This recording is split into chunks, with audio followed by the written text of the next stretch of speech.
O panoorin natin 'tong ano, si Eden Santos. Punta sa bus, Ah, biglang Nagpaliwanag siya tungkol sa ambush interview na pinatatanggal siya kung anong nangyari sa video. Pero itong si Yusek Castro, iba na naman ang kinuwento niya sa video. Talagang ano 'to, fake news talaga 'to. Panoorin natin 'to, sa Net25 po. Mag-subscribe po tayo sa kanila. Like and share. Panoorin natin 'tong si paliwanag ni Eden Santos tungkol dun sa ambush interview kay BBM. lumiko eh. Ano ba nangyari doon? Kasi ganito from the beginning, Oo. siyempre alam naman natin yung mga protocol dyan, ano? Yes, may briefing yan eh. Yung sasabihin ng Maro na dito tayo kung magpapaambush ang Pangulo, okay. Kung hindi, minsan kasi sasabihin lang kung okay, parang may chance na magpa-ambush, ganyan. Oo. Tapos biglang all of a sudden, wala nang ambush, ganon. So, syempre yung media, gusto lang makakuha ng mga update mula sa Pangulo mismo dahil nga hindi naman ganun kalinaw yung kung ano yung sinasabi sa briefing. Iba pa rin kasi pag ang Pangulong nagsalita, Kuya Jen and Kuya Nelson. Totoo naman. Diba? Oo. So doon sa pagkakataon na yon, after niyang saksihan yung pagsunog doon sa mga floating shabu, naglakad sila ni Sec John Vic Rimulya sa may gilid nung incinerator. So yung mga reporter, nagpuntahan sila dun sa dulo nung sort of malaman nila na walang ambush. Naiwan ako doon sa tabi ng mga cameraman. Okay. Pero nakita ko na parang nandun na sila lahat. Sumunod ako ngayon doon. Oo. Alam mo naman, syempre, maliit lang ang katawan ko. Sumingit ako doon sa mga PIDEA agent, ganyan, para makarating doon sa kinaroroonan ng mga kasamahan ko. So pagdating ko sa harap, magkakatabi kami doon, malapit si ASEC Pat ng PMS, yung isa sa mga ng PSC, itong dating PSG, yung mga reporter, at saka ako. So ang nasa may bandang unahan ako, yung GMA reporter online, yung isang local, basta hindi ko na nakita, basta magkakatabi lang kaming lahat doon. Ang Pangulo ay nakita kami.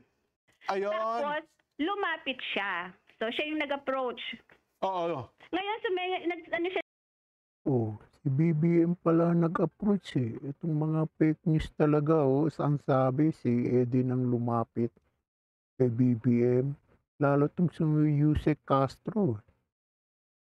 Si Eden daw lumapit. Si Eden Santos ang lumapit kay BBM. Sabi ni Yusek Castro. Napanood daw niya sa video. Talagang fake news to Yusek talagang Castro nito. Panoorin natin. Na maingay. Kasi gumano yung makikita mo yung kamay niya. Parang ubos siya ng tenga niya, di ba? Okay. So since ganun ang pagitan lang naman namin is malapit lang. Para mga isang pa lang, ang layo niya, no? Oo, malapit na siya.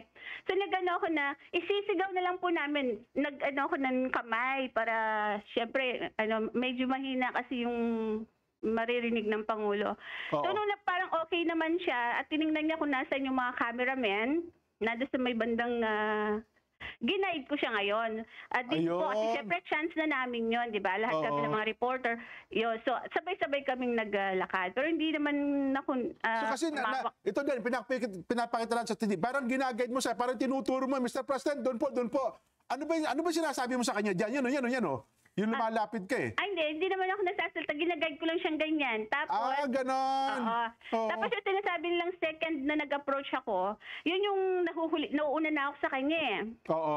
Tapos, kasi naglalakad siya, pero hindi naman siya ginaguide ni Sec John Vic. Kasi naglalakad lang din naman siya. Nagsalita siya. So parang nahiya pa nga ako, kaya medyo umurong ulit akong ganyan, tapos pinapakinggan ko yung sinasabi niya. Kaya parang yun yung sinasabi lang nag-approach ulit ako. Nahiya lang ako kasi parang sa pagkatapos mo akong i-guide, di iwanan mo ako. Parang ganun lang na naisip ko. Oho. Kaya muli ko siyang itinurong ganyan. Di ba nakita niyo naman pangalawang pagturo ko ng... O yan, parang tinuturo mo yung mikropono eh. Oo, Nahawak dun- naman ng dun- isang PSG, di ba? Yes, doon na Oo. siya para doon na siya pumunta. So nung pagdating niya doon, lumayo na kami para doon sa ano, yung mga mic naman, sinabihan ko yung ibang mga cameraman doon na ibaba yung mic kasi minsan ayaw ng PSG na, Oo na nga. malapit sa mukha ng Pangulo. Natatakpan ang mukha niya sa mga footages. Oo. Tsaka minsan muntik na siyang madunggol-dunggol ng mic Oo. di ba? So wala talagang protocol na nalabag yung event na ito. Wala namang protocol na nalabag dyan kasi that's parang normal yung mga Walang protocol, pero kay Yusek may protocol daw siya. Grabe si Yusek, no? ganyang Oh sitwasyon. yes, sa actual, oo nga. Oo. Ang Pangulo kasi Kuya Jen and Kuya Nelson, meron niyang body language na kapag gusto niyang magpa-interview sa media, Oo. siya yung mismong lalapit at saka magsasabi naman sa PCO officer o sa Maro, ganyan. Pero pag ayaw niyan, kahit anong pilit ng tawag mo dyan, Oo, hindi ka lilingon. Tama, oo. hindi yan maghihinto. Ngingiti lang yan at kakaway sa mga media. Tapos Oo. diretso na yan. Hindi yan magpapa-interview kahit anong sabihin mo. Kaya yung pagkakataon na yun, siya yung lumapit. Siyempre, chance na ng mga media yun. Ay, okay pala si Pangulo. Ayun. Ganun lang naman yun. Oho. Ayun. Ay, that is malinaw. Mhm. Oo. Tawag ka na. Oh, yung malinaw pala eh. Itong talagang si Yusek, napanood ko, yung kinukwento niya, iba, kontrabida talaga itong si Yusek Castro talaga. Oh. Nag-ambush daw, tapos siya ang lumapit, si Edin Santos na lumapit kay BBM. No? At hindi talaga itong si Yusek Castro. Sana makonsensya naman siya, magsimba-simba. Puro fake news ang pinaggagawa niya eh. Grabe talaga. Oh. Boom!